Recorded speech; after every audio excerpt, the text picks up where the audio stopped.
شکار کو گئے اور ہرن پر نشانہ باندھ کر جب گولی چلائی، جانے نشانہ خطا ہو گیا، کیا ہوا؟ گولی کسی اور کے لگ گئی اور آدمی مر گیا۔ لیجئے صاحب، مقدمہ چلا، آدمی کا انتقال ہو گیا، مقدمے میں برطانوی کوٹ اور کچہری تھی، ان کو سزائے موت سنا دی گئی، سزائے موت سنا دی، فلاں وقت فلاں دن اتنے وقت پر ان کو سزائے موت دی جائے گی۔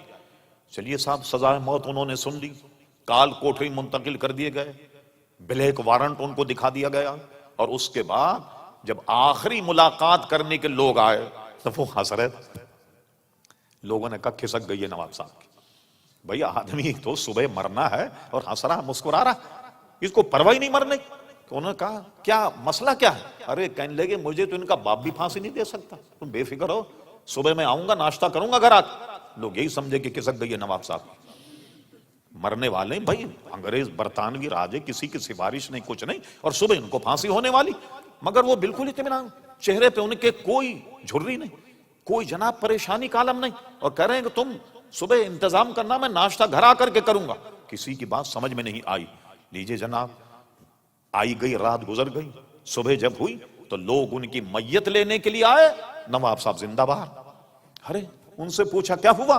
نواب صاحب پھانسی پہ چڑھ گئے، پھندا گلے میں ڈل گیا۔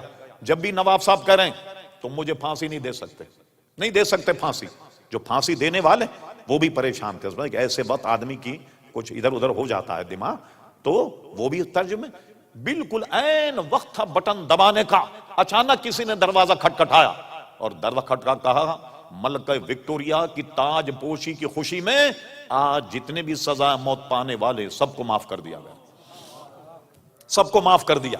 اور وہ زندہ پھانسی کے پھندے سے اترے، اور جب لوگ ان کی میت لینے کے لیے آئے تو ان کو لے گئے، اور واقعی انہوں نے گھر جا کر کے ناشتہ کیا۔ کسی ان سے پوچھا کہ یہ یقین آپ کو کیسے تھا کہ مجھے پھانسی نہیں ہوگی؟ فرمایا بات اصل میں یہ ہے کہ 2 دن پہلے اعلیٰ حضرت فاضل بریلوی میرے پیر و مرشد میرے خواب میں آئے اور مجھ سے کہا نواب امجد علی قسم خدا کی تجھے پھانسی نہیں ہوگی، نہیں ہوگی تجھے پھانسی۔